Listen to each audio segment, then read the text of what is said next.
suis ravi d'être parmi vous.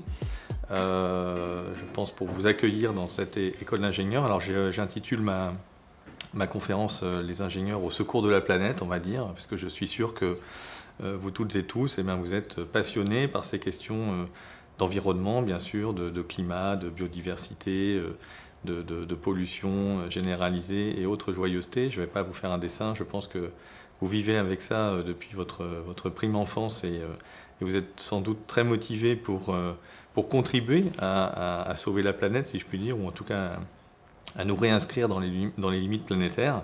Alors peut-être vous irez travailler dans la transition énergétique, dans les énergies renouvelables, dans les voitures électriques, dans les avions à hydrogène peut-être, ou les trains, ou les camions à hydrogène. Peut-être que vous travaillerez dans les villes intelligentes, les villes connectées, numérisées, les smart cities qui auront optimisé leur métabolisme. Peut-être que vous irez travailler dans la gestion des déchets, dans le recyclage, finalement d'en créer des nouvelles ressources à partir de nos déchets. Peut-être que vous irez travailler dans d'autres domaines de l'environnement, peut-être que, qui sait, l'intelligence artificielle au service de l'environnement, ou même dans le médical, dans les biotechnologies, etc. Alors, peut-être se dire d'abord qu'on part avec une hérédité un peu lourde. Alors moi aussi, je suis ingénieur, hein, je m'appelle Philippe Biwix, je suis sorti d'école il y a... je ne sais plus, peut-être 25 ans maintenant.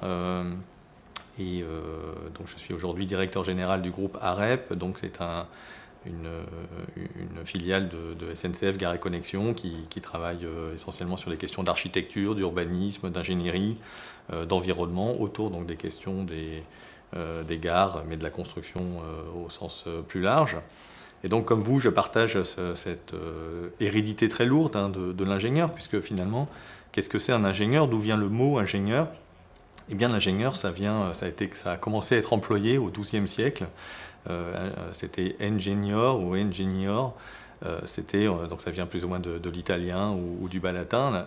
L'ingénieur, c'est celui qui s'occupe des engins, en l'occurrence des engins de guerre. Hein. Donc c'est le moment où en fait il y a toute une technique, toute une technologie, on pourrait dire, pour employer un mot un peu plus récent évidemment, qui était l'art d'attaquer les villes avec des machines et l'art de défendre les villes avec des fortifications contre ces mêmes machines. Et voilà, c'était ça les engins, et l'ingénieur était donc un constructeur, un concepteur de machines et de remparts. Donc il y a un côté extrêmement guerrier évidemment derrière tout ça, et pas un côté sauveur de la planète. Donc c'est une hérédité un petit peu difficile. Et puis ensuite seulement, on va se rendre compte qu'il faut aussi peut-être faire des ponts, des chaussées, des routes. Donc l'ingénieur va être en charge de ça. Et puis évidemment on va aller ensuite faire des ingénieurs dans les mines pour récupérer le charbon, et puis s'occuper de nouveaux types d'engins qui seront évidemment les machines à vapeur, qui vont permettre de faire l'exor des mines, de sortir l'eau qui empêche de récolter le charbon en sous-sol. Et puis ensuite l'ingénieur deviendra un ingénieur des machines dans les manufactures. Voilà. D'ailleurs, du coup, en anglais, engineer, ça sera aussi celui qui s'occupe de l'engine, qui est plus seulement l'engin, mais qui est carrément le moteur. Donc on voit bien le côté, effectivement, de cette machine à vapeur à laquelle nous sommes finalement tous historiquement un petit peu liés, et à laquelle vous serez, vous aussi, liés en sortant diplômés d'une école d'ingénieur. Alors, est-ce qu'on va sauver la planète, nous, les ingénieurs? Parce qu'effectivement, on se rend compte que ce sont essentiellement des leviers technologiques, des solutions technologiques qui nous sont offertes ou qui sont proposées pour effectivement résoudre l'équation complexe climatique, ou la question des ressources, des énergies fossiles, ou même la question de la pollution. Et on voit finalement de plus en plus des ingénieurs ou des experts qui sont mis en avant. Alors certains vont peut-être essayer de déployer des solutions pour aller nettoyer les microplastiques des océans. Alors malheureusement, là, il y a une étude qui vient de sortir tout récemment qui a confirmé qu'il y en avait vraiment beaucoup. Hein. C'est de l'ordre de 25 milliards de milliards, 25 milliards de morceaux de plastique dans les océans. Donc il va falloir beaucoup d'ingénieurs et de solutions pour aller les enlever. J'ai peur que ça soit effectivement compliqué. Mais voilà, on a une société qui est rentrée peut-être dans une dans une sorte de nouvelle religion, on pourrait dire, qui est la religion de la technique, alors qu'elle a été très efficace, bien sûr, hein. La technologie appliquée au bonheur du genre humain. Alors bien sûr, ça a permis le confort matériel, ça a permis le développement incroyable des connaissances scientifiques, mais ça a aussi finalement contraint un petit peu notre système planétaire et créé les conséquences que l'on voit aujourd'hui. Alors, est-ce qu'on va faire de la croissance verte, finalement, avec toutes ces innovations technologiques et est-ce qu'on va sauver la planète comme ça? Bon, bah, c'est là que moi, je suis un petit peu un sceptique de tout ça. Je ne suis pas du tout passéiste, je ne suis pas du tout contre le progrès technologique, mais finalement, force est de constater qu'on se heurte avec toutes ces solutions à un certain nombre de limites physiques. À la première limite physique, on pourrait dire, bah, c'est la notion de croissance elle-même, hein, cette croissance verte. Alors, il y a une vidéo un petit peu incroyable qui date de mai 2019, je crois, de Jeff Bezos. Vous savez que Jeff Bezos, le patron d'Amazon, s'est lancé avec la société Blue Origin dans la conquête spatiale, on va dire, plus ou moins. Alors, il y a d'ailleurs eu, bien entendu, cet été un vol qui a été très médiatisé. Et donc, dans une vidéo de mai 2019, Jeff Bezos explique finalement que on risque de heurter les limites planétaires. Il a un petit peu le même diagnostic que moi, ou qu'un certain nombre d'écologistes, en disant, mais attention, alors lui, il prend 3% de croissance par an, et puis il dit, au bout de avec 3% de croissance par an, et bien dans quelques siècles, en fait, on consommera toute l'énergie du Soleil qui arrive sur Terre, donc on a un vrai problème, et donc il faut aller dans l'espace, parce que dans l'espace, pour le coup, les ressources sont gigantesques, et on va pouvoir comme ça, finalement, sortir du berceau de l'humanité et aller conquérir des étoiles dans une logique un petit peu de science-fiction, et d'ailleurs, il y a un petit côté naïf peut-être dans tout ça, ou alors c'est faussement naïf, avec des incroyables infographies. On voit de grandes torres, des grandes villes orbitales, un petit peu issues de la SF des années 70, avec à l'intérieur des villes entières, presque de la campagne, des montagnes, etc. Et je vous invite à aller voir cette vidéo tout à fait incroyable, parce que ce gars a des moyens financiers, et donc il faut aussi aller voir ce que peuvent être les rêves de ces gens-là. Alors, il a tout à fait raison sur cette problématique de la croissance. La croissance, c'est quelque chose qui est exponentiel. Alors, l'exponentiel, vous savez ce que c'est, évidemment, mais on pourrait dire que peut-être tous les citoyens, maintenant, ont appris ce que c'est que l'exponentiel grâce à la crise sanitaire. Une exponentielle, c'est, pour faire très simple, quelque chose qui se multiplie par deux selon une période de temps donnée. Alors, quand ça a été les contaminations ou les hospitalisations de la crise sanitaire, eh bien finalement, on multipliait tous les 5 jours par 2 le nombre de personnes qui étaient contaminées ou le nombre de personnes qui rentraient à l'hôpital. Donc, les 5 premiers jours, on multiplie par 2, et puis 10 jours plus tard, on multiplie par 4, 15 jours plus tard, on multiplie par 8, évidemment. Puis je ne vous fais pas un dessin sur les puissances de 2, ça veut dire qu'en gros, quelques semaines après, tout le monde se retrouve confiné très fortement pour évidemment arrêter cette chaîne de contamination. Eh bien, 2% ou 3% de croissance par an, c'est la même chose, c'est une exponentielle aussi. Alors, si on prend juste un modeste 2%, pour ne pas suivre Jeff Bezos dans ces 3%, eh bien, ça veut dire qu'on va doubler le PIB ou doubler l'ensemble des échanges marchands tous les 37 ans. Alors, doubler tous les 37 ans, ça paraît pas tellement un problème, évidemment, mais sauf que si vous refaites ça ensuite tous les 37 ans fois 2, eh bien, ça va aller très très vite. Et effectivement, Jeff Bezos a raison, au bout de quelques siècles, on va se retrouver avec une consommation énergétique qui sera l'équivalent de toute l'énergie solaire qui arrive sur Terre, c'est-à-dire plusieurs milliers de fois, 6000 fois je crois, la puissance énergétique dont a besoin l'humanité aujourd'hui. Alors évidemment, ça paraît un petit peu absurde, et à ce moment-là, effectivement, Jeff Bezos a raison de dire qu'on devrait sortir de la Terre et puis aller exploiter d'autres sources, sauf que malheureusement, les exponentielles vont très très vite ensuite, et il suffit de se projeter encore un petit peu plus loin, et bien au bout de 1000 ans, finalement, à partir d'aujourd'hui, à 2% de croissance par an, on aura multiplié, ou on aurait multiplié, ou on multiplierait notre consommation énergétique ou l'ensemble du système économique par un facteur 400 millions, excusez-moi du peu, et puis au bout de 1555 ans, donc c'est pas très très loin, on pourrait dire, à l'échelle historique ou à l'échelle de l'espèce humaine, eh bien c'est l'ensemble de l'étoile solaire, toute la puissance de l'étoile solaire qu'il faudrait convoquer, que l'humanité devrait convoquer. Et donc vous voyez qu'en fait Jeff Bezos a tort, puisqu'il nous propose d'aller dans l'espace pour finalement s'extraire des limites planétaires, mais qu'on retrouve très très vite des limites qui sont à ce moment-là celles du système solaire. Évidemment, on peut sortir du système solaire, puisque 37 ans plus tard, il nous faudra 2 étoiles. Évidemment, on aura doublé la consommation d'énergie, donc il faudra aller très très vite sur Proxima du Centaure, qui est seulement à 4 années-lumière. Et puis, 37 ans plus tard, il nous faudra 4 étoiles, et puis 37 ans plus tard, 8 étoiles. Et quand vous faites le calcul, eh bien, ça veut dire que l'humanité, en continuant à faire 2% de croissance par an, eh bien, devrait conquérir la Voie lactée, notre galaxie, à une vitesse supérieure à la vitesse de la lumière. Donc vous voyez qu'en fait, malheureusement, les choses sont un petit peu plus complexes, et évidemment, on va sans doute pas faire de la croissance ad vitam aeternam, et que la solution aujourd'hui économique, enfin, je dirais industrielle, commerciale, dans laquelle nous fonctionnons, eh bien, c'est un logiciel en fait qui ne peut pas fonctionner ad vitam aeternam. Il fonctionne à un moment de l'histoire de l'humanité, et ça fait 2 siècles qu'il fonctionne, pas de problème. On a multiplié peut-être par 50 ou même plus le PIB depuis le début du 19e siècle, aucun problème. Je ne connais pas le chiffre exact, mais ça va être dur de continuer à faire ça longtemps.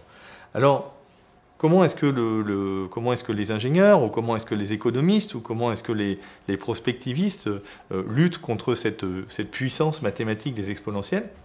Eh bien, ils convoquent un certain nombre de possibilités, de solutions. Et la première d'entre elles, ou la principale d'entre elles, c'est l'innovation technologique qui permettrait de faire de la dématérialisation, qui permettrait de faire du découplage entre, d'une part, la croissance économique, et puis, d'autre part, la consommation matérielle, la consommation de ressources, la consommation d'énergie, les émissions de gaz à effet de serre, la production de déchets ultimes, etc. Et que finalement, on pourrait continuer à croître dans notre système, mais qui serait de plus en plus immatériel, de plus en plus peut-être numérique quelque part, ou de plus en plus dans le cloud, que sais-je, et de moins en moins, en fait, accroché à un système matériel.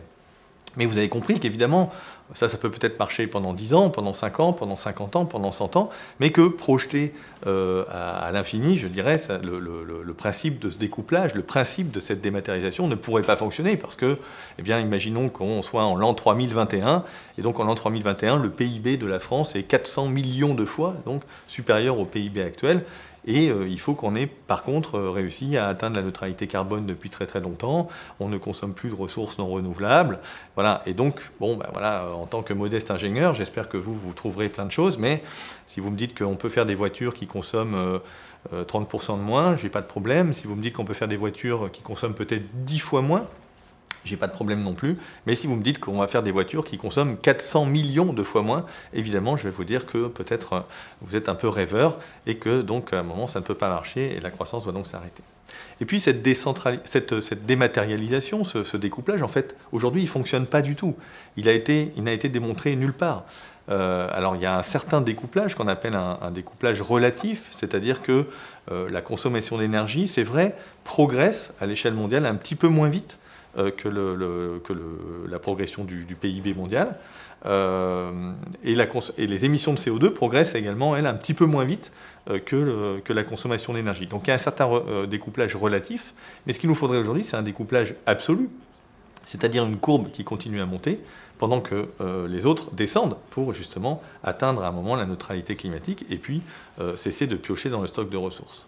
Or, en fait, ce qui marche pour l'énergie et pour le PIB, en fait, ne fonctionne pas pour toutes les autres ressources, à commencer par les métaux, par les granulats, les bioressources. Voilà. Aujourd'hui, on consomme à peu près 90 milliards de tonnes de toutes les ressources planétaires. Donc, alors c'est à peu près 14 milliards de tonnes d'énergie fossile, ça doit être à peu près 22 milliards de tonnes de biomasse, donc la production agricole, les forêts, etc., les pêches. Et puis on a beaucoup de 44 milliards de tonnes de granulats, de produits de construction, de phosphates, de différents produits qu'on peut intégrer dans la chimie. Et puis également une bonne dizaine de milliards de tonnes d'extraction minière, donc le minerai de fer, l'aluminium, les déchets miniers issus du cuivre, de l'or, etc., de tout ce qu'on extrait de la surface, ou plutôt de la croûte terrestre. Et donc c'est 90 milliards de tonnes, pour se donner un ordre de grandeur, ça veut dire 12 tonnes par personne. 12 tonnes par personne, évidemment c'est très inégalement réparti à l'échelle mondiale comme tout le reste. Et donc ça veut dire, si vous faites un petit calcul, voilà, quelqu'un qui va vivre peut-être 80 ans dans un pays comme la France ou un pays européen, va finalement consommer quelques milliers de tonnes de ressources pendant sa vie. Donc c'est très impressionnant. Et cette courbe de consommation de ressources, qui sont essentiellement des ressources non renouvelables d'ailleurs, donc on va vraiment piocher dans un stock, on est sur le contraire du découplage. C'est-à-dire que l'extraction de ressources progresse plus vite aujourd'hui à l'échelle mondiale que le PIB, c'est-à-dire qu'on enrichit en fait nos vies en consommation de matières, et en particulier des matières métalliques ou des matières plastiques issues du pétrole, et qu'on a plutôt tendance à être dans une accélération. Moi, je vais avoir très bientôt 50 ans. On a triplé la consommation de matières premières entre ma naissance et aujourd'hui, et la plupart des grandes agences en fait, qui travaillent sur ces questions-là, tablent sur un nouveau doublement dans les 30 prochaines années, donc avec vraiment une ponction, ce qu'on appelle un extractivisme sur les ressources qui est extrêmement important. Alors à ça s'ajoute le fait, et ça il y a beaucoup de rapports qui sont sortis récemment, de la Banque mondiale, de l'OCDE, de l'Agence internationale de l'énergie, qui tous pointent le fait que la transition énergétique, donc le fait de passer d'énergie fossile à des énergies renouvelables, pour des questions de consommation dans les voitures électriques, pour des questions de batterie, pour des questions même d'intensité matière des énergies renouvelables qui sont plus intermittentes, donc il faut en installer beaucoup plus pour produire la même quantité d'énergie, que tout ça, ça va créer une très forte demande, une ponction supplémentaire sur les ressources, et donc on reste évidemment très matériel. Alors on pourrait dire, mais finalement, oui, on extrait beaucoup, on extrait de plus en plus de métaux, etc. Très bien, on va mettre, je ne sais pas, du cuivre de plus en plus de cuivre dans des éoliennes, etc. Mais finalement, on peut aussi faire de l'économie circulaire et se dire qu'on va finalement, extraire une bonne fois pour toutes, finalement, la quantité nécessaire de métaux pour avoir une vie bonne ou suffisamment confortable. Alors il faudrait définir ce que ça veut dire, évidemment. Et on va le faire, et puis une fois qu'on aura fait ça, on va pouvoir recycler. On va pouvoir faire de l'économie circulaire. Et effectivement, il y a plein à commencer par les métaux, bien sûr, qui se recyclent sans aucune difficulté. Vous pouvez refondre un câble de cuivre et refaire un câble de cuivre ou un lingot de cuivre sans aucune difficulté et sans perte de matière. Le problème, c'est que ça marche malheureusement pas tout à fait comme ça, et qu'on est très loin d'être dans une économie circulaire ou de pouvoir approcher une économie circulaire. Même si on passe notre temps à l'appeler de nos voeux et à faire des lois sur le sujet et à progresser, bien entendu, dans la manière dont on va trier nos déchets, dont on va faire un certain nombre d'évolutions, de réglementations dans les entreprises, etc. Pas de souci. Mais malheureusement, en fait, on a plusieurs phénomènes tout à fait désagréables qui nous empêchent de recycler correctement. Alors le premier, c'est ce que j'appelle les usages dispersifs ou dissipatifs. C'est que l'ensemble des matières là qu'on a extraites, on ne va pas forcément les consommer dans des objets qui ensuite, en fin de vie, vont être facilement récupérés ou récupérables. Alors ça peut être les plastiques dont on parlait tout à l'heure, qui vont être, je ne sais pas, des filets de pêche ou des cotons-tiges qui ont malencontreusement rejoint les océans, mais il va y avoir aussi toute une série d'usages en fait qui sont tout simplement, par exemple, ce qu'on utilise dans les peintures, ce qu'on utilise dans les cosmétiques, dans un certain nombre de produits du quotidien, dans les feux d'artifice, que sais-je. Voilà, des choses qui par nature en fait ne vont pas être récupérables. On ne va pas pouvoir aller créer une source finalement des ressources à partir de ces déchets. Tout simplement parce que les déchets vont être dispersés. Alors quand bien même on pourrait récupérer correctement ces déchets, ce qui est le cas de la plupart des métaux quand même, d'un pourcentage en tout cas significatif, on se heurte à un autre sujet, c'est la complexité de notre monde. En fait, c'est la complexité des objets qui ont été conçus par vos confrères ou vos futurs confrères ingénieurs ou consoeurs. C'est le fait qu'en fait, on va utiliser tous ces métaux dans des alliages, dans des milliers d'alliages différents, dans des produits électroniques où on va avoir de toutes petites quantités très mélangées. Donc dans un smartphone, vous allez avoir une bonne quarantaine de métaux différents, parfois à l'échelle du milligramme, parfois moins.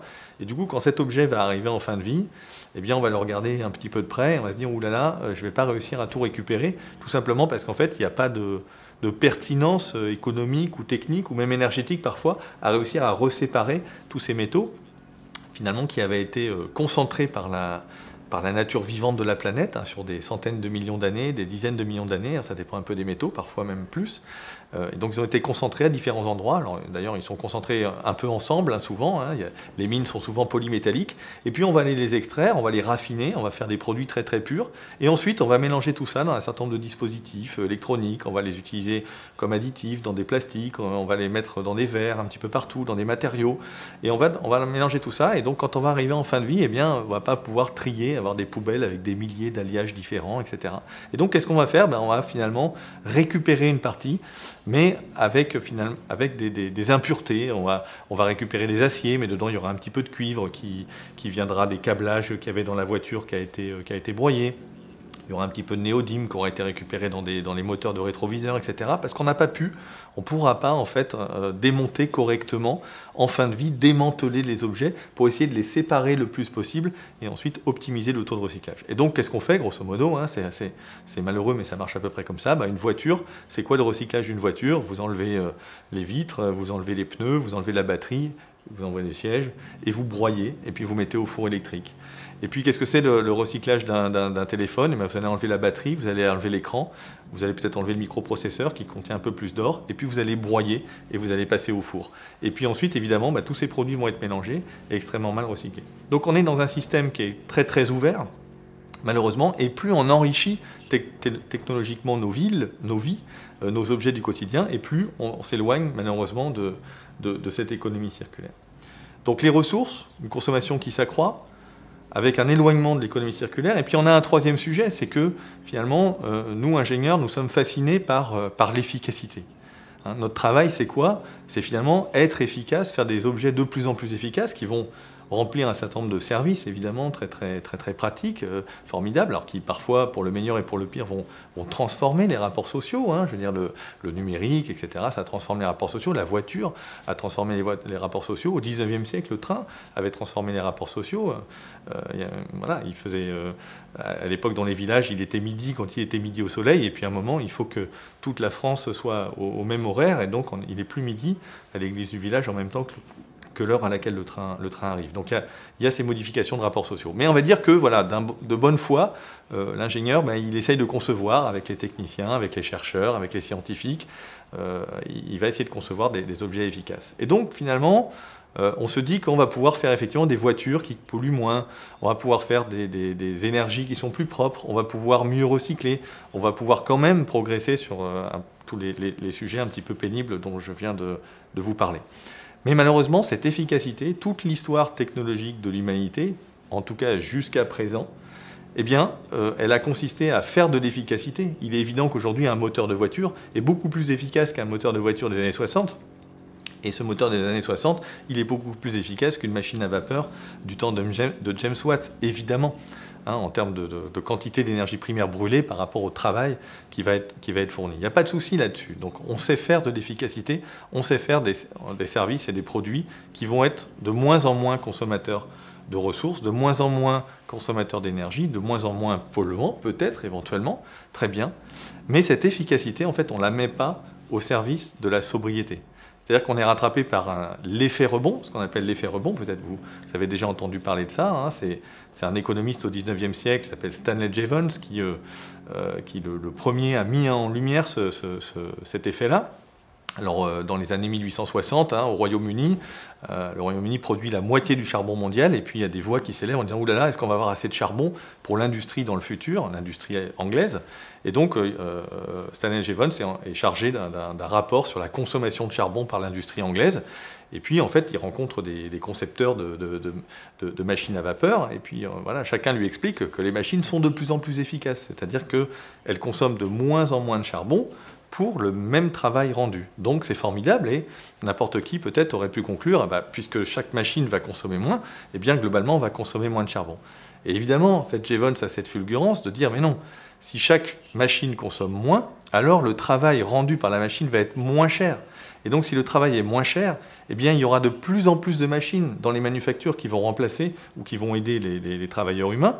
Et donc comme il y aura de plus en plus de machines, même si chaque machine consomme moins, eh bien, la facture globale, totale, va augmenter. Et évidemment, c'est ce qui s'est passé. Alors l'Angleterre n'est pas tombée en panne ou en pénurie de charbon, parce qu'il y a eu ensuite d'autres aventures et d'autres empilements énergétiques, mais l'idée c'est bien ça, et cet effet rebond, il continue à nous poursuivre, et il marche toujours. C'est-à-dire qu'on a inventé de formidables turboréacteurs avec des alliages au rhénium à des températures et des pressions beaucoup plus hautes, qui ont permis d'économiser 30% de kérosène, mais ça a donné l'aviation low cost. On a des voitures qui sont avec des motorisations électroniques, etc., de plus en plus optimisées, mais les voitures sont de plus en plus lourdes et donc émettent de plus en plus de CO2. Vous avez même le covoiturage. Je suis sûr que vous êtes utilisateur de services de covoiturage de longue distance et c'est formidable de se dire finalement on est à 3 dans la voiture, eh bien on a remplacé finalement avec une seule voiture au lieu d'avoir 3 voitures avec chacun sa voiture. Oui, sauf que ça ne marche pas tout à fait comme ça. Les gens qui sont dans la voiture peut-être ont utilisé ce service qui n'est pas très cher, qui est intéressant, qui est efficace et se seraient peut-être pas déplacés avant. Ou peut-être aurait pris le train, etc. Donc il y a de l'effet rebond partout. Et l'effet rebond qui est le plus incroyable, évidemment, c'est l'effet rebond dans le numérique. C'est-à-dire qu'il y a des efficacités. Hein. Vous savez que le coût environnemental du numérique, ça commence à se voir. Hein. Sur la consommation d'électricité, c'est plus de 10% de l'électricité mondiale. C'est l'équivalent des émissions de CO2, parce que cette électricité, pour le coup, est très charbonnée, et notamment avec des data centers aux États-Unis. C'est l'équivalent, c'est plus en CO2 en émissions que le transport aérien. Ça croît d'ailleurs plus vite que le transport aérien. Donc c'est plus d'1 milliard de tonnes de CO2 aujourd'hui pour le numérique. Ce numérique, finalement, il a une efficacité incroyable, redoutable. Je veux dire, les data centers d'aujourd'hui n'ont rien à voir avec les data centers d'il y a 10 ans. Et la consommation de vos téléphones, de nos ordinateurs, etc., est très optimisée. Sauf que, eh bien évidemment, la quantité de données que nous générons, que nous utilisons, que nous exploitons, que nous stockons, eh bien, elle double tous les 18 à 24 mois. Et donc, globalement, la facture environnementale du numérique continue à monter parce qu'on continue à empiler, finalement, des besoins sur nos besoins. Donc, voilà un peu, malheureusement, les trois pôles d'attraction ou les trois sujets sur lesquels il faut être effectivement un petit peu prudent. Hein. Donc cette question des ressources, en fait, on ne dématérialise pas, on ne découple pas, et donc on continue finalement à alimenter la chaudière de la croissance avec des ressources complémentaires et qu'on doit les extraire, et que ces ressources sont des ressources non renouvelables. Donc d'une manière ou d'une autre, on tape dans un stock qui manquera à quelqu'un un jour à une certaine échelle. On a ensuite cette question du recyclage, de dire oui, attention, ces ressources qu'on extrait, eh bien, malheureusement, à un rythme très accéléré, très rapide parfois, quelques années pour un smartphone, peut-être une décennie pour une voiture, un petit peu plus pour un bâtiment, pour une infrastructure, mais on va finir finalement en déchets, et ce qu'on aura extrait de la lithosphère, de la croûte terrestre, va finir dans la biosphère, finalement, comme déchets ou comme dépôts, alors dans des décharges parfois, dans l'océan, dans d'autres cas. Hein, voilà, le dioxyde de titane, le colorant blanc de votre dentifrice ou de votre crème solaire, finira dans l'océan, et puis peut-être le lithium de votre batterie finira plutôt dans une décharge. Voilà, c'est comme ça que ça fonctionne malheureusement. Donc, économie circulaire très difficile à atteindre, et puis ce satané effet rebond malheureusement qui poursuit les ingénieurs et qui fait que les solutions, si solutions il y a, en fait, elles ne seront pas techniques ou pas complètement techniques. Ça ne veut pas dire qu'il ne faut plus faire de progrès technologiques, ça ne veut pas dire qu'il ne faut pas développer des choses plus intéressantes, mais il va falloir essayer de faire en sorte que ça embarque la question des usages, que ça embarque la question des comportements, que ça embarque la question des normes sociales, de fonctionnement de notre société, pour réussir en fait à capturer cette satanée efficacité et pas la perdre comme on l'a perdu jusqu'à présent dans l'effet rebond. Alors après, on peut descendre autant qu'on veut dans les analyses, dans les prismes, sur le savoir d'ergoter si finalement on est meilleur en France, en Allemagne ou au Danemark, mais ce qu'il faut bien comprendre, c'est que tout ça c'est beaucoup mondialisé, évidemment, ces dernières décennies, et que même si on a l'impression parfois d'être un petit peu plus vertueux dans un pays comme la France, par exemple, eh bien c'est parce que on ne tient pas compte du bilan des imports et des exports. Hein. On importe beaucoup de produits, on exporte aussi quelques produits à travers l'aéronautique, par exemple, pour ne citer qu'un exemple, ou l'agriculture. Et donc, finalement, à chaque fois qu'on déplace un produit, qu'un pays importe un produit, il importe aussi de l'eau, de l'énergie grise, du carbone, carbone gris quelque part, qui a été émis quelque part ailleurs, ou des ressources qui ont été consommées ailleurs. Donc la Chine, par exemple, est évidemment une très grosse consommatrice de ressources, mais elle est aussi usine du monde d'une certaine manière, et donc une partie des ressources qui sont consommées là-bas sont évidemment faites pour alimenter notre propre consommation.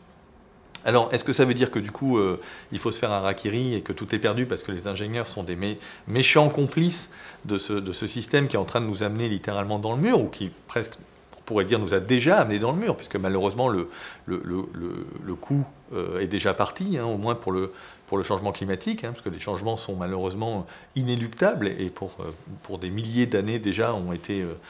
Voilà, ce qu'on a déjà émis nous emmène déjà dans une trajectoire climatique. Alors évidemment, ça ne veut pas dire qu'il ne faut pas se battre, et chaque dixième de degré compte. C'est un peu ce qu'a montré d'ailleurs le rapport, le premier rapport la partie 1 du 6e rapport du GIEC qui est sorti cet été. Donc au contraire, c'est une invitation à se battre et à essayer de travailler avec plus d'ampleur et plus de rapidité à la baisse de nos émissions de CO2. Donc voilà, allons-y, l'ingénieur peut avoir toute sa place, et il y a des pistes formidables, à condition effectivement de changer un petit peu le logiciel, à condition de réfléchir vraiment sans naïveté, avec réalisme, et de ne pas se laisser embarquer finalement par du greenwashing avec, voilà, il n'y a rien qui n'est jamais 100% propre, c'est pas possible, il n'y a rien qui est 100% recyclable, il n'y a rien qui est 100% neutre en CO2. Voilà, il y a toujours un impact. La question, c'est comment est-ce qu'on peut minimiser cet impact. Et la question de l'usage va être, à mon avis, très importante dans les années futures. Alors, je vous mets 3 pistes sur l'univers des possibles. La première piste, c'est la piste de la sobriété. La sobriété, convoquer la sobriété, c'est tellement plus simple de ne pas avoir besoin de faire 1 kilomètre en voiture, de ne pas avoir besoin de télécharger 1 gigaoctet, de ne pas avoir besoin de tel ou tel produit ou tel service parce qu'on se passerait de choses jetables, etc. Et donc de faire vraiment de la sobriété, c'est tellement plus simple. Le bon kilowattheure, c'est celui qu'on n'a pas eu besoin de consommer, évidemment. Alors, il y a une frontière un petit peu floue entre la question de la sobriété et l'efficacité. Est-ce que, par exemple, isoler un bâtiment, est-ce que c'est de la sobriété? Est-ce que c'est de l'efficacité? Bon, pour moi, c'est plutôt de l'efficacité. La sobriété, ça serait de le chauffer moins. Voilà. Vous avez plein de pistes. Alors, ça peut être de construire moins en utilisant mieux les mètres carrés qui sont déjà disponibles, parce qu'on pourrait les partager, on pourrait faire de la multifonctionnalité, on pourrait faire de la chronotopie, c'est-à-dire qu'il y a des bâtiments qui sont utilisés en journée, mais pas le soir. Les restaurants peuvent devenir des restaurants, les restaurants d'entreprise peuvent devenir des restaurants, les appartements peuvent devenir des crèches. Enfin, il y a 1000 manières de mieux utiliser l'existant. On peut faire de la sobriété aussi de conception, c'est-à-dire faire des voitures beaucoup plus petites. Puis un jour, peut-être on passera au vélo, parce que la civilisation de la voiture, malheureusement, est probablement pas tout à fait durable sur le long terme, pour plein de raisons sur lesquelles je pourrais revenir pendant les questions si vous le souhaitez. Voilà, on peut faire de la sobriété numérique, évidemment. Alors ça peut être de l'éco-conception de logiciels, de pages web, ça peut être le fait de lutter contre l'obsolescence entre les logiciels et le matériel informatique. Hein. Une partie du matériel pourrait continuer à fonctionner, mais ne supporte plus les suites logicielles, antivirus, système d'exploitation, etc. Donc il y a une multiplicité d'actions possibles sur la sobriété qui sont tout à fait enthousiasmantes, intéressantes, et où les ingénieurs, dans une logique je dirais un petit peu de pluridisciplinarité, ont tout à fait leur place.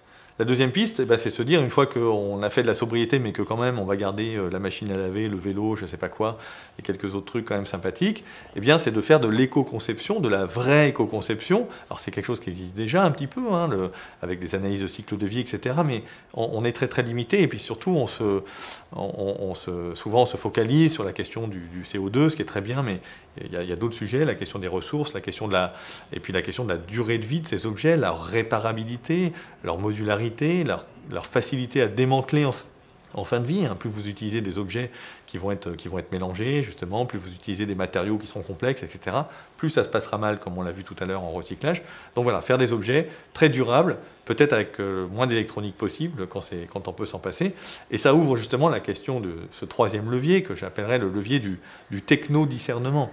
C'est-à-dire qu'il ne s'agit pas de jeter le bébé avec l'eau du bain et de se dire finalement, bah, oui, l'enfer est dans la technologie et donc malheureusement, la caméra qui me filme aujourd'hui et puis, je ne sais pas, le robot chirurgien qui m'a opéré la semaine dernière et la radio du dentiste, c'est horrible parce que ça pollue. Et, hein, bon, c'est vrai que ça pollue, mais on peut aussi dire que ça a une certaine utilité.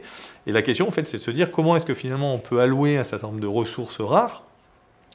Comment est-ce qu'on peut accepter un certain coût environnemental, parce que c'est indéniablement un coût environnemental, et bien le mettre sur les bons sujets, justement, qui peuvent être des sujets médicaux, qui peuvent être des sujets de services, évidemment, autour des questions alors, énergétiques, autour des questions d'eau, autour de voilà, des choses comme ça, mais qu'il y a toute une série de choses où on est en train de continuer à enrichir notre vie avec des objets un peu marketing stupides, le réfrigérateur qui fait ses courses tout seul sur Internet dont personne ne veut, le distributeur de croquettes pour chats connecté avec un dispositif de reconnaissance faciale pour pas nourrir tous les chats du quartier, hein, ça existe, c'est 299 $ sur le site du monsieur qu'on citait tout à l'heure, ou bien le bikini connecté ou la robe connectée qui vous prévient sur smartphone que ça fait longtemps que vous l'avez pas sorti et qui est connecté à votre agenda en plus pour que personne porte la même robe à la soirée cocktail ce jour-là.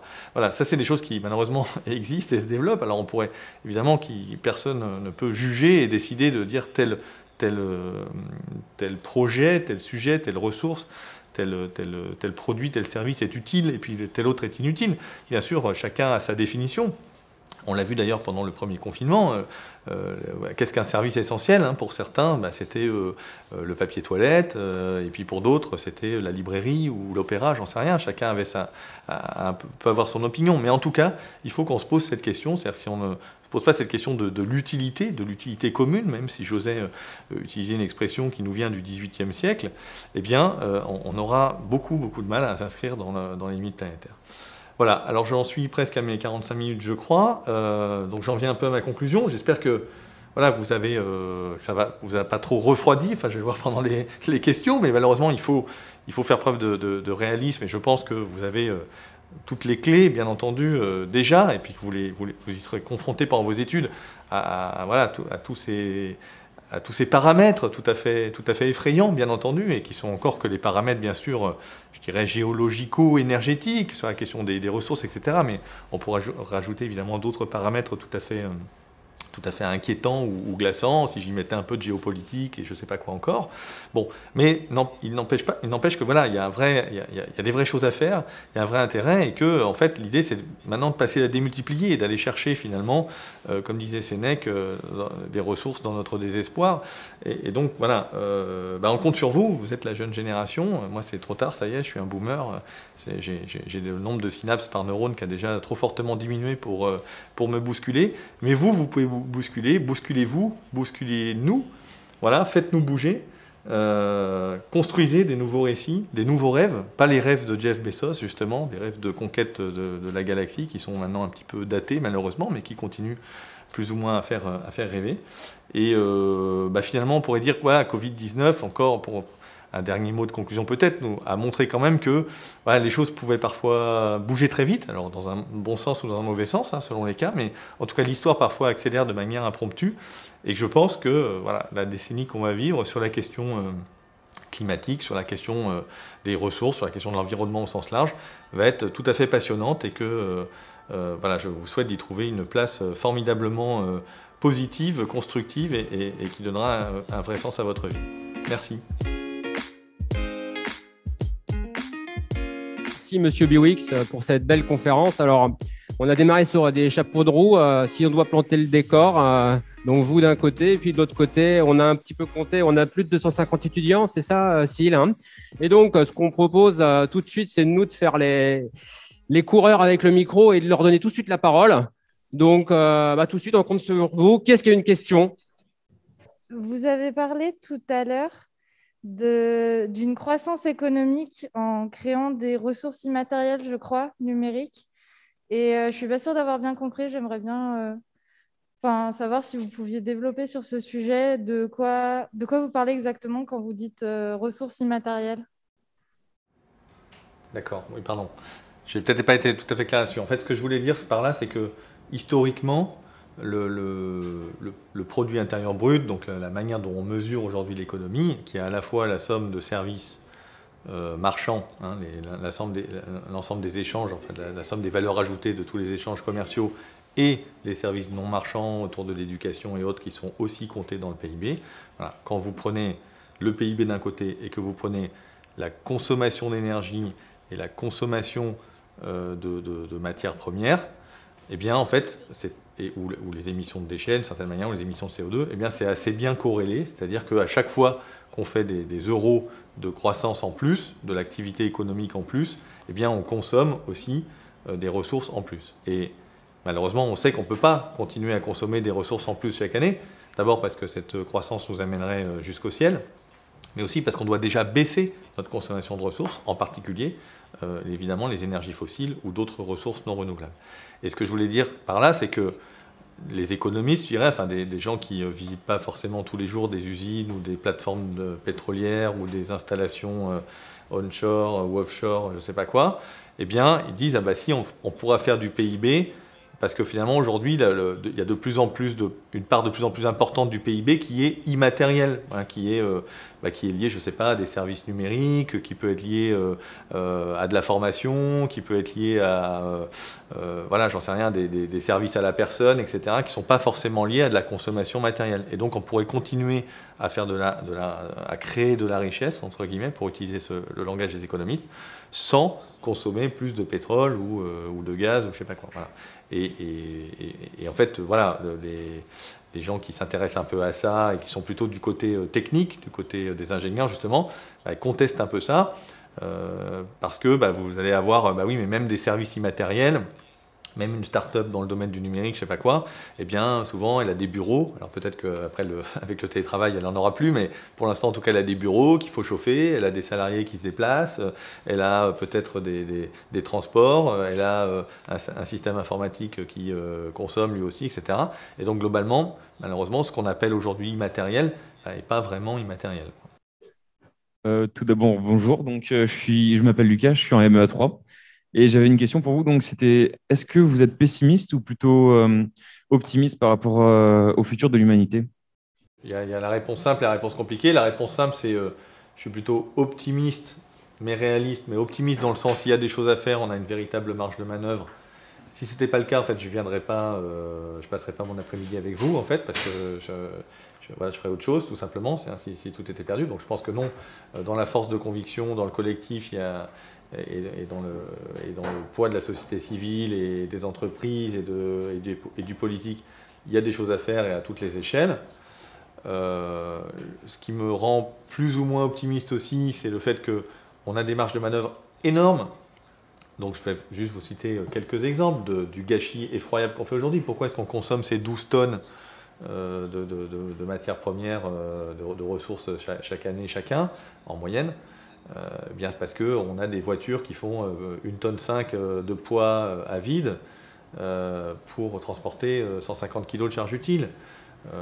Sur la question agricole, on jette un tiers de la nourriture à la poubelle aujourd'hui en Europe. Donc on va commencer par finir nos assiettes et il y a des moyens de faire ça. Et puis même si on n'avait pas ce gâchis, il y a 70% des céréales à l'échelle mondiale qui servent à nourrir des animaux d'élevage.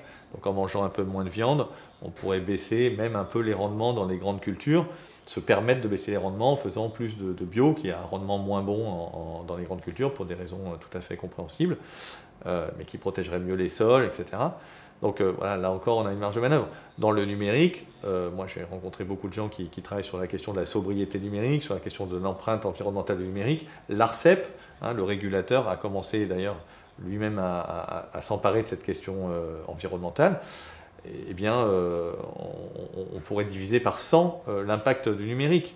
Mais simplement, il faudrait renoncer à la vidéo dans un certain nombre de cas. Il faut travailler sur pourquoi est-ce qu'on a des vidéos HD en 4K ou en 8K pour les regarder sur un smartphone, pourquoi il y a une telle obsolescence du matériel, et si on avait juste du matériel qui se réparait et qui durait plus longtemps, ça serait intéressant. Voilà, donc il y a plein de leviers qui permettent vraiment d'abaisser très fortement la consommation sans aller trop fort entamer dans le dur notre niveau de vie, entre guillemets. Mais bien sûr, ensuite, on peut le retravailler, notre niveau de vie, sur la question des déplacements.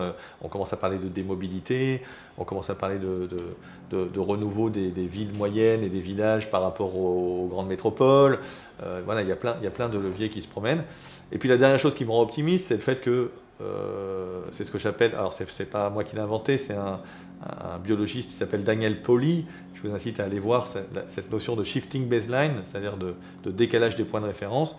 Le fait que finalement, chaque génération en fait, se retrouve avec ses propres référentiels et ses propres envies, on pourrait dire aussi, si j'élargis un petit peu le concept. C'est-à-dire finalement, aujourd'hui, il y a peut-être moins de papillons qu'il y a 20 ans. Bon, c'est très très mal. Mais mon fils, c'est pas un problème pour lui parce qu'il est né avec un monde avec moins de papillons, vous voyez. Donc, et puis mon grand-père, lui, peut-être il arrachait les pattes de grenouille, ce qui serait aujourd'hui tout à fait malvenu. Voilà. Donc du coup, ce que je veux dire, c'est que les référentiels se déplacent à la hausse ou à la baisse, et que par exemple sur des questions de sobriété, sur la question de la notion de confort, confort thermique dans les maisons, sur la manière de se déplacer. Voilà, il y a des choses qui peuvent évoluer, y compris dans le bon sens. Hein. Aujourd'hui, on manque de logements étudiants. Bon, je ne sais pas comment vous êtes logés, j'espère que vous êtes bien logés. Mais moi, quand j'ai fait le début de mes études, en tout cas, j'étais c'était un dortoir, en fait. C'était un internat qui était en dortoir, on n'avait pas une seule truc. Voilà. Donc, voilà. Du coup, je pense que l'être humain est extrêmement adaptable et qu'on est face à des challenges, oui, tout à fait désagréables. Mais vous savez, dans les années 60, aux États-Unis, les petits écoliers se jetaient sous les tables au cas où il y aurait une guerre nucléaire. Hein. Donc, chacun sa croix. Vous avez parlé de beaucoup de solutions pour améliorer notre vie de tous les jours. Mais si tout le monde devait se mettre à une chose, imaginons, parce qu'il y a déjà beaucoup de solutions, on ne sait pas exactement laquelle faire peut-être chaque jour. Si tout le monde devait en choisir une pour pouvoir faire de gros changements, laquelle ce serait? Ouh là là, alors ça c'est des conseils en développement personnel, j'aime jamais trop ça. Parce qu'en fait je pense que voilà, chacun peut-être a ses limites, ses envies, donc il y a sans doute plein de choses à faire. Si on regarde aujourd'hui quels sont peut-être les grands secteurs consommateurs, on a l'agriculture, on a le bâtiment, on a les transports, et puis on a le numérique et la consommation d'objets divers et variés, on va dire pour faire très très simple. Donc dans l'agriculture, le levier énorme, c'est la consommation de viande, c'est la quantité de viande. Donc voilà, sans forcément devenir végétarien 100%, je ne sais pas quoi, parce que ça réclame, voilà, c'est tout à fait possible, mais ça réclame vraiment un vrai travail sur la question des protéines. Mais voilà, manger moins de viande, c'est déjà, et significativement moins de viande, c'est déjà un truc intéressant. Dans le domaine des transports, enfourcher un vélo à chaque fois que possible, ça c'est certain. Mais ce n'est pas possible évidemment pour tout le monde et partout et à toutes les échelles. Et on ne peut pas demander à des gens qui habitent à 40 km de là où ils travaillent d'enfourcher le vélo tous les matins. Encore que maintenant avec les vélos à assistance électrique, ça ouvre des perspectives quand même tout à fait intéressantes. Dans le domaine du bâtiment, n'hésitez pas à télétravailler avec un plaid sur les genoux et un petit pull plutôt que chauffer votre truc à 22 degrés. Donc le premier truc avant le grand programme d'isolation des passoires thermiques, c'est déjà de chauffer moins. Ça va beaucoup plus vite, c'est extrêmement efficace. Donc c'est finalement décaler un petit peu sa zone de confort. Ça vous donnera quelques joyeuses discussions à la maison. Et puis dans le domaine du numérique, on va dire que pour la partie disons personnelle du matériel, c'est essentiellement le bilan carbone et la consommation de ressources, elle est essentiellement au changement d'appareil et pas à l'usage. Et donc c'est changer le moins souvent possible d'appareil numérique. Voilà ce que je dirais comme piste de base.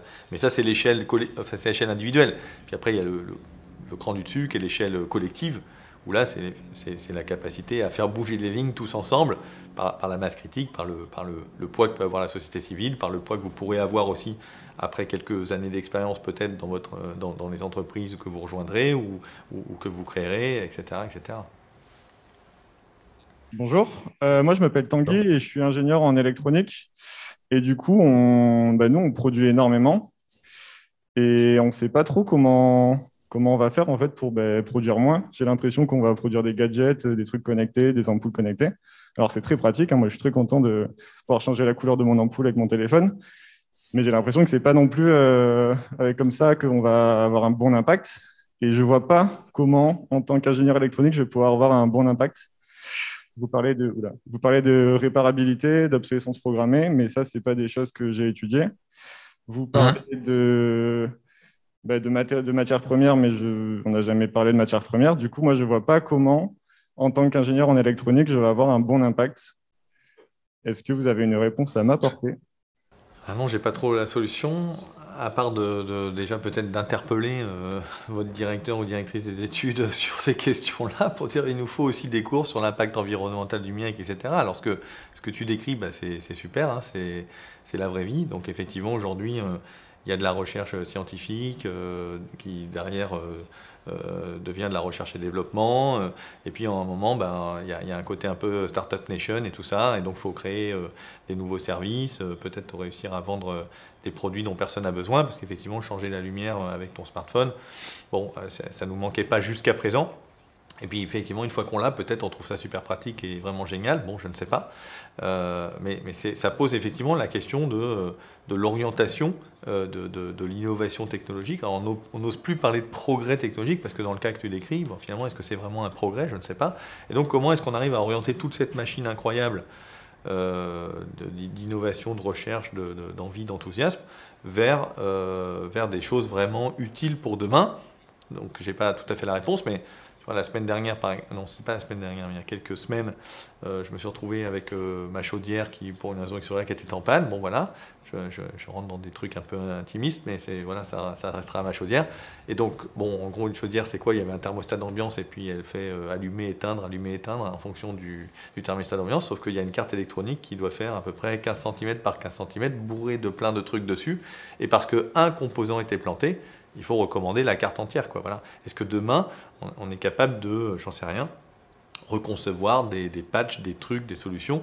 Voilà. Alors évidemment, avec des référentiels, avec des paramètres peut-être sociétaux qui auront évolué sur la question de la fiscalité, sur la question, je sais pas, de la TVA, sur la question de l'éco-contribution, voilà, qui permettront de rendre rentable une approche de la réparabilité. Évidemment, aujourd'hui, ton fer à repasser est en panne. Tu l'amènes chez ton dealer de fer à repasser, il va te dire mon bon monsieur, rien que de l'ouvrir, ça va vous coûter le prix du neuf, vous avez qu'à en racheter un neuf. Hop, donc là, on est dans l'obsolescence, qui n'est même plus de l'obsolescence programmée. C'est juste que la matière première vaut rien par rapport à la main-d'œuvre, par rapport au travail humain qui est inclus dans le service de réparation ou même dans le service de conception, voire même dans le service de montage. Dans un smartphone, hein, les 40 métaux dont je vous parlais tout à l'heure, c'est 2 € de matière première. Si je recyclais parfaitement mon smartphone, l'ensemble des composants électroniques, les quelques milligrammes de tout, je récupérerais 2 €. Autant vous dire que mettre quelqu'un avec un petit tournevis pour bien tout démonter, bien tout trier, bien tout stocker, pour aller tout mettre dans le bon four électrique ou dans le bon bain d'acide pour aller lécher le truc, je veux dire, ça ne marche pas. Voilà. Mais par contre, si demain, on incite, la puissance publique incite à ça avec, je ne sais pas, une taxe beaucoup plus forte sur les produits neufs, j'en sais rien, une taxe ressource, une taxe carbone, enfin on peut imaginer plein de choses, ou une réglementation différente sur la réparabilité et autres, peut-être on pourrait évoluer. Et à ce moment-là, effectivement, il y aura la question technique qui se posera sur la faisabilité et comment tu fais pour sauver ma carte électronique de chaudière. Une autre question ici? Bonjour, je suis étudiant à Polytech et vous avez parlé de sobriété et de toutes ces choses-là, et aussi beaucoup de fois du prix. Et aujourd'hui, on est dans un modèle économique qui nous pousse à surconsommer et à surproduire tout le temps. Et je pense qu'il est très difficile de lutter contre ça. Donc moi, je voulais vous demander, vous en pensez quoi par rapport à ce modèle économique, et comment on pourrait faire pour s'attaquer à ça, parce que pour que ces solutions marchent, il faut qu'elles soient implémentées en masse, et il est très compliqué. Oui, j'ai pas toute la solution à ça, parce que je suis qu'un modeste ingénieur, donc voilà, je suis pas... Comme je le dis souvent, je suis pas psychologue, je suis pas anthropologue, je suis pas sociologue, je suis pas politologue, je fais pas tourner les logiciels de macroéconomie de Bercy pour savoir si telle ou telle taxe pourrait être plus ou moins intéressante. Mais effectivement, moi, je donne un avis d'ingénieur un petit peu bourrin qui est de dire attention, si on ne change pas effectivement les règles du jeu, ce que tu décris là, de dire finalement tout nous incite à produire, à consommer et si possible à jeter, parce qu'évidemment si tu jettes pas, ça devient dur de consommer beaucoup, eh bien si on change pas ces règles du jeu, on va pas y arriver parce qu'on sera rattrapé par la patrouille, on n'arrivera pas à baisser les émissions de CO2 comme il faut, ou bien on consommera trop de ressources, il y aura en plus là-dessus des tensions peut-être d'approvisionnement qui pourront arriver, il y a un certain nombre de ressources, je ne suis pas trop rentré, mais qui voilà, sont produits dans certains pays seulement, donc il faut rester copain avec eux, etc. Bon, et donc il va falloir changer un certain nombre de paramètres, donc j'ai pas l'ensemble j'ai pas le programme présidentiel, tu vois ce que je veux dire, mais voilà, mais on va dire qu'intuitivement, je sens un certain nombre de choses. Enfin, là, on sort du domaine, disons, purement, je sais pas comment dire, scientifique ou technique, et on rentre dans le domaine de l'opinion. Donc là, mon opinion ne vaut du coup pas plus que la tienne, mais c'est-à-dire beaucoup quand même. Et en fait, donc moi, je sens que il y a un sujet sur la question quelque part de la réglementation, tu vois. Il y a des choses qu'il faudrait sans doute interdire et d'autres autoriser. Bon, ben voilà. Est-ce qu'aujourd'hui, une voiture qui fait 2 tonnes, c'est un truc qui devrait être autorisé ou pas autorisé il y a une question autour de la fiscalité, c'est-à-dire ta voiture de 2 tonnes, est-ce qu'il faudrait peut-être l'autoriser, mais elle serait très très fortement taxée, ou bien on aurait un tarif progressif de la consommation d'eau, donc quand je prends ma douche ou quand je remplis ma piscine, ça serait pas le même prix, ou bien quand je chauffe à 25 degrés mes 300 mètres carrés d'appartement, ça serait pas pareil que quand j'essaye d'avoir 14 degrés chez moi dans mon petit studio, je ne sais pas, voilà. Il y a des choses autour de cette question fiscale, il y a des questions autour du coût du travail par rapport au coût des ressources, c'est-à-dire que on a une société, tout à l'heure je vous parlais d'efficacité des ingénieurs qui sont super efficaces en conception, etc. Ils ont surtout été super efficaces à ce qu'on leur demandait, c'est-à-dire remplacer du travail humain par des machines. Alors, au début, c'est super efficace, c'est vachement bien, parce que ça me permet même de réduire la pénibilité du travail. Au 19e siècle, je vais remplacer le marteau du forgeron par un marteau pilon avec une machine à vapeur. Ça permet de taper un peu plus fort, un peu plus vite, et c'est moins fatigant. Il n'y a pas de souci. Et puis on continue avec finalement l'automatisation dans les usines, puis maintenant la robotisation, et puis aujourd'hui des logiciels d'intelligence artificielle qui vont remplacer peut-être demain des juristes ou des traducteurs. Ça va être dans l'agriculture, eh bien, pourquoi on envoie des drones dans l'agriculture, ou des robots, parce que ça permet à un agriculteur ou un paysan d'exploiter plus d'hectares avec moins de monde, c'est quand même ça. Donc en fait, voilà, le problème c'est que utiliser des machines et avoir des machines qui remplacent du travail humain, eh bien, c'est furieusement efficace, mais ça consomme de l'énergie et des ressources. Voilà. Et aujourd'hui, on a un problème, c'est qu'il faut qu'on économise l'énergie et les ressources. Donc, alors qu'on a des gens qui peut-être ne travaillent pas assez, ou travaillent pas, aimeraient travailler, ça s'appelle le chômage, ça s'appelle le temps partiel subi, voilà, etc. Et donc, sans doute, il y a quelque chose à réfléchir autour de cette question fiscale entre ressources, énergie, climat, et puis travail humain de l'autre côté. Et puis, il y a d'autres possibilités de l'action publique. Moi, je pense par exemple à la question du soutien à l'innovation. Aujourd'hui, on met des milliards d'euros, quoi qu'il en coûte et tout, on y va, le plan de relance et tout ça, sur l'hydrogène, sur la Smart City, sur je ne sais pas quoi. Eh bien, on pourrait aussi mettre quelques millions, centaines de millions, dizaines de millions, je ne sais pas, d'euros sur des politiques de zéro déchet, des programmes voilà, de retour d'artisanat sur un certain nombre de sujets possibles, autour, je sais pas, de la fabrication des outils du quotidien, des vêtements, des cosmétiques. Et pourquoi est-ce qu'il faut qu'aujourd'hui les shampoings, moi j'en utilise pas, mais que les shampoings traversent l'Europe parce que telle ou telle entreprise a décidé de regrouper telle usine de shampoing à tel endroit et telle usine de savon à tel autre. Voilà, c'est ça la réalité. Et pour faire de la productivité, pour réduire le travail humain. Donc je pense qu'il y a toute une palette d'actions possibles. C'est évidemment pas moi qui vais décider ça tout seul, ni vous, mais c'est pour moi une espèce de masse critique et de concomitance, d'évolution de la société et du regard de la société sur un certain nombre de choses, de personnel politique qui finit par être poussé un peu par la société civile, de masse critique dans les entreprises, chez les décideurs un petit peu partout. Et je vous donne juste un exemple pour se donner un peu la pêche quand même. Il y a des choses qui bougent très très très vite. Enfin, vous avez dû voir peut-être sur Internet des trucs avec des émissions de télé sur des questions où vous prenez des émissions de télé qui ont 10 ans, ou qui ont 15 ans, et les blagues racistes, sexistes, enfin, où on ne se rendait même pas compte que c'était raciste et sexiste il y a 10 ans ou 15 ans, bah, derrière MeToo et je sais pas quoi, en quelques années, wham, la référence, elle a bougé fort, fort, fort et vite, vite, vite, quoi.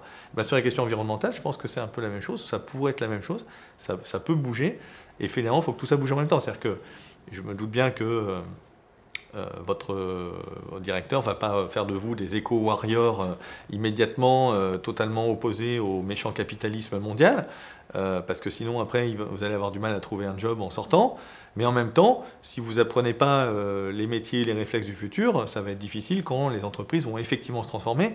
Or, les entreprises, un certain nombre d'entreprises en tout cas, certaines font du greenwashing et de la résistance, et ça continuera, j'en sais rien, mais d'autres ont commencé à prendre quand même le virage pour de vrai, y compris un virage de sincérité d'envie et de sincérité d'action, bon, que j'illustre parmi d'autres, mais il y en a plein d'autres, des gens, et je pense que voilà, c'est cette carte-là qu'il faut essayer de jouer, parce que de toute façon, il n'y en a pas d'autres, quoi. Bonjour, je suis étudiant en mécanique interaction et j'ai le sentiment que ce qui se dégage de beaucoup de discours, dont le vôtre, c'est qu'il faut choisir entre climat et croissance. Est-ce que vous savez si aujourd'hui il existe des modèles qui prévoient un monde dans lequel il n'y a plus de croissance? Et si oui, comment est-ce qu'ils fonctionnent? Alors des modèles, on va dire des référentiels historiques de monde sans croissance, de sociétés humaines sans croissance, il y en a plein. Elles n'étaient pas toutes forcément folichonnes, mais voilà, il n'y a pas eu particulièrement de croissance pendant une grande partie de l'histoire de l'humanité, même de croissance de la population d'ailleurs, ou très très lentement.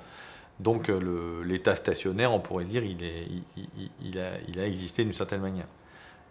Il y a également, on peut aller piocher des référentiels, je dirais, de valeurs et de moralité, évidemment très, très différents. Je ne sais pas, en Papouasie, les Nouvelle-Guinée, les big men, c'est-à-dire ceux qui étaient un peu les cadors du village, si je puis dire, c'était les gens les plus pauvres. Ce n'étaient pas les plus riches, en fait. C'était les meilleurs chasseurs, mais ils devaient donner tout et tout distribuer de manière ostentatoire, donc c'était les plus pauvres. Alors qu'aujourd'hui, finalement, on trouve ça formidable d'être milliardaire et on est tous complètement pantois en disant ils sont vraiment géniaux, ces milliardaires, et ils ont vraiment des yachts formidables. Donc les référentiels de valeur, c'est des choses qui peuvent bouger. Bon, voilà, historiquement, ils sont ce qu'ils sont aujourd'hui, mais ils peuvent bouger, ils ont bougé. Donc l'obsession de la croissance, après tout, on peut la re-questionner. Ce qui est important, alors ensuite, pour répondre vraiment à ta question, c'est de dire est-ce qu'il y a des gens qui ont réfléchi à un système économique qui pourrait se passer de croissance? Parce qu'effectivement, aujourd'hui, si tu n'as pas croissance, c'est comme sur un vélo, enfin c'est même pas un vélo, parce que le vélo, tu sais, tu pédales, et si tu arrêtes de pédaler, tu tombes par terre. Bon, mais là, c'est même pas que tu dois pas t'arrêter de pédaler, c'est que tu dois pédaler en accélération. Donc ton vélo doit aller de plus en plus vite jusqu'à la vitesse de l'infini. C'est un truc un peu débile quand même. Donc ça amène au truc dont on parlait tout à l'heure, qui évidemment sont absurdes sur le moyen terme. Si on dit que moyen terme, c'est quelques siècles, ou peut-être même quelques décennies. On verra bien.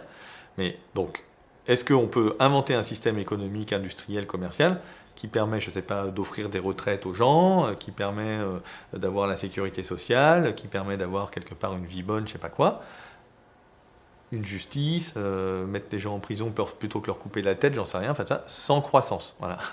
Et voire même avec une décroissance, en tout cas au moins une décroissance de la consommation d'énergie, de la consommation de ressources et des émissions de CO2 et autres joyeusetés. Alors la réponse à ma connaissance est non, pas vraiment. Mais ça va pas tarder, je pense, parce que voilà, il y a des gens en économie qui vont se mettre à travailler là-dessus, à mon avis.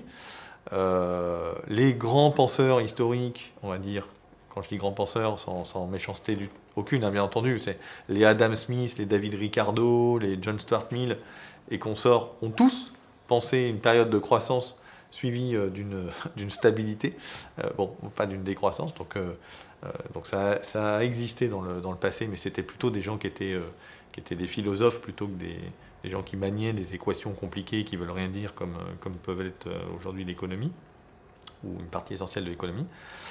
Donc voilà, donc ça n'existe pas tout à fait, mais qu'est-ce qui fait qu'il y a besoin de croissance aujourd'hui? Parce que la croissance, c'est l'emploi. C'est-à-dire la croissance, s'il n'y a pas croissance, on détruit de l'emploi. Et pourquoi on détruit de l'emploi? Parce qu'on fait de la productivité. Et pourquoi on fait de la productivité? Parce qu'on met les machines à notre service, les machines, les logiciels, tout ce que vous voulez.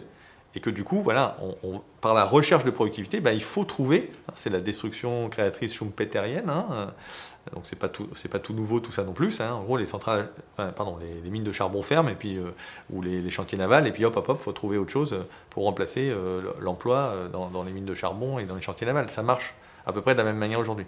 Eh bien, si on décorrèle la question de l'emploi en se disant mais non, en fait, finalement, on pourrait avoir, je ne sais pas, des mécanismes de revenus universels pour aider à la transition de gens qui travaillent dans des secteurs qui doivent disparaître, parce qu'il y a des secteurs qui doivent disparaître littéralement, ou qui doivent profondément être revus. Je sais pas, à un moment, il y avait un débat sur la disparition ou pas des sacs plastiques, et il y avait les élus, de manière un peu légitime, on pourrait dire en Haute-Loire, parce que la Haute-Loire, voilà, il y a de la plasturgie, je sais pas quoi, mais dire, ah là là, mais c'est terrible, comment on va faire l'emploi dans la région, etc. Donc il y a toujours un peu cette menace à l'emploi, donc la croissance pour l'emploi. Mais il faut décorréler cette question de l'emploi de la croissance, et je pense qu'il y a plein de manières de faire ça. Ça peut être le partage du temps de travail, ça peut être de réinventer des métiers plus proches, avec plus de proximité sur les questions agricoles et d'alimentation, sur les questions de services de proximité, sur les questions d'artisanat, sur les questions voilà. Et il y a des vraies pistes. J'ai écrit des centaines de pages là-dessus, donc je ne peux pas trop détailler, mais voilà, il y a des pistes réelles possibles. Bonjour, donc, moi je ne suis pas ingénieur, mais j'ai travaillé avec pas mal d'ingénieurs. J'ai une question à propos de l'effet rebond. Est-ce qu'on a un exemple historique d'une innovation qui a entraîné une augmentation de l'efficacité unitaire et qui n'est pas débouchée sur une augmentation de la consommation au global, c'est-à-dire un contre-exemple à l'effet rebond? Oui, je pense. Je ne suis pas capable de vous le donner, mais très probablement oui. On pourrait prendre par exemple la question, sur une certaine limite, la question alimentaire par exemple. Il y a un moment où tu ne peux pas manger plus qu'une certaine quantité, sans doute. Enfin si, tu peux un peu, en devenant un peu obèse ou en surpoids. Bon, c'est le cas dans un certain nombre de pays. Tu peux manger beaucoup plus de viande. C'est évidemment quand la population progresse, quand la population s'enrichit, la classe moyenne consomme plus de viande, etc. Mais je pense que voilà, il y a des moments où si tu fabriques, je sais pas, un blé qui serait moins cher, qui est moins cher parce que tu as pu optimiser les intrants, optimiser le nombre de passages en labour et en traitement et la récolte et je sais pas quoi, la moisson. C'est pas pour ça on va doubler la quantité de pain qu'on mange, quoi. Donc je pense que des exemples, il doit y en avoir un certain nombre, il n'y a pas de souci. Donc je reconnais avoir peut-être un peu exagéré tout à l'heure en disant que toute l'histoire de l'humanité, c'est que de l'effet rebond tout le temps partout. Ce qu'il y a, c'est qu'il y a un effet rebond indirect, par contre. C'est-à-dire que si tu dépenses moins à revenu égal, si à un moment tu te mets à dépenser moins parce que tu as un produit qui va coûter moins cher et dans lequel il y a moins de ressources, moins d'énergie et donc qui coûte moins cher, peut-être tu vas en profiter pour faire autre chose. Et c'est un petit peu sans doute une partie de notre malheur vient aussi de là. C'est-à-dire que peut-être, je sais pas, tu vas isoler un bâtiment qui est en précarité énergétique, bon très bien, donc les gens peut-être vont consommer moins d'énergie pour se chauffer. Alors il va y avoir là aussi un petit effet rebond potentiellement, c'est-à-dire que les gens qui avaient froid, ils vont commencer par avoir moins froid, donc ils chauffent un peu plus. Il y a un exemple tout à fait dramatique et effrayant en Allemagne, un rapport qui est sorti il y a à peu près un an de ça, d'une fédération de grands propriétaires de logements en Allemagne et qui ont mis, je crois, 300 milliards d'euros sur une période je ne sais plus si c'est 10 ans ou 15 ans, mais le rapport est assez facile à trouver, il y avait un article du Monde, et qui ont mis 300 milliards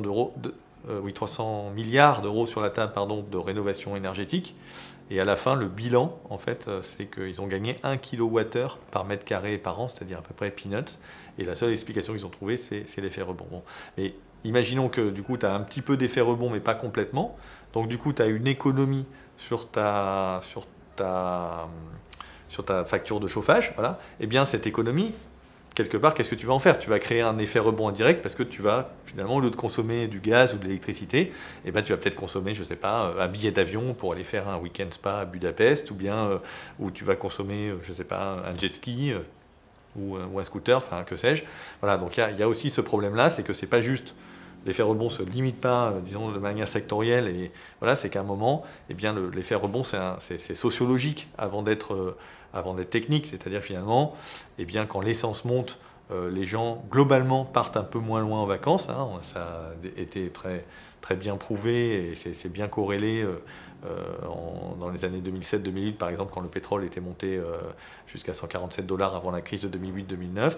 Et bien voilà, si l'essence est moins chère, les gens vont potentiellement aller plus loin en vacances ou faire plus de week-ends, etc. Donc finalement, tu réagis avec un certain pouvoir d'achat et ensuite, en fait, tu vas allouer ce pouvoir d'achat à différentes choses, quoi. On est au bout des questions.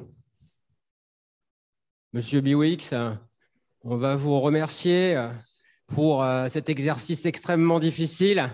Merci à vous. D'animer une conférence comme celle-ci devant nos jeunes. Merci pour votre sincérité, pour ce jeu de répondre à des questions avec tout cet enthousiasme. Merci beaucoup. Cette journée, finalement, ce matin, on vous a parlé d'un certain nombre de problèmes. Vous avez bien vu. D'abord, on vous a parlé de la relation entre les activités humaines et puis finalement leurs conséquences, en particulier concernant le climat. On a pris un peu de perspective avec les questionnaires sur des enjeux très transversaux liés à la responsabilité sociale de l'ingénieur. Et ce soir, finalement, on a pointé quelque chose qui est extrêmement important et peut-être un petit peu moins médiatisé, qui est le problème de la question des ressources.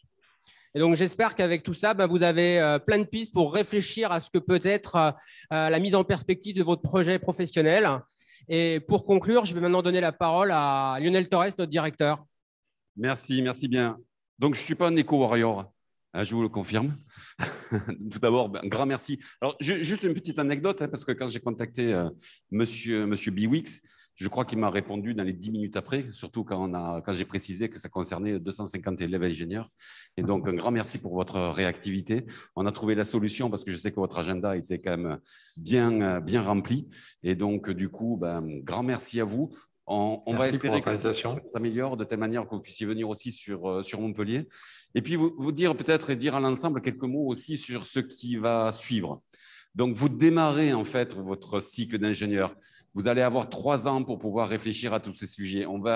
Aujourd'hui, c'était une sensibilisation et on rentre et on modifie aussi nos programmes et nos cursus de telle manière que ces enjeux-là apparaissent vraiment sous un œil un petit peu nouveau, qui est celui effectivement de qu'est-ce qu'un ingénieur peut faire dans ces enjeux de transition. Et ça, c'est quelque chose effectivement de capital. C'est ce qui va être votre avenir, c'est ce qui va être notre avenir. Et donc, je pense qu'il est vraiment important que vous saisissiez de ces questions-là. C'est des enjeux qui sont passionnants, c'est des enjeux qui feront de vous des ingénieurs dits citoyens, bien entendu. Continuez à avoir du bon sens, parce que finalement, ce que cette conférence montre aussi, c'est qu'il y a une forme, bien entendu, de bon sens par rapport à tous ces enjeux-là. Voilà. Et donc, je crois qu'aujourd'hui, on entend beaucoup de choses, on lit beaucoup de choses, beaucoup d'âneries aussi. Vous êtes des scientifiques. Si vous êtes scientifique, vous devez être capable d'analyser quelles sont effectivement les bonnes réponses. Voilà, donc bravo à vous tous, bravo à toutes les équipes qui ont organisé ça. Aujourd'hui, dites-moi combien de personnes ont accompagné, c'est plus d'une 20, 30, 40 personnes qui ont accompagné cette journée-là. Donc je voudrais qu'on les ovationne pour l'organisation de ces journées.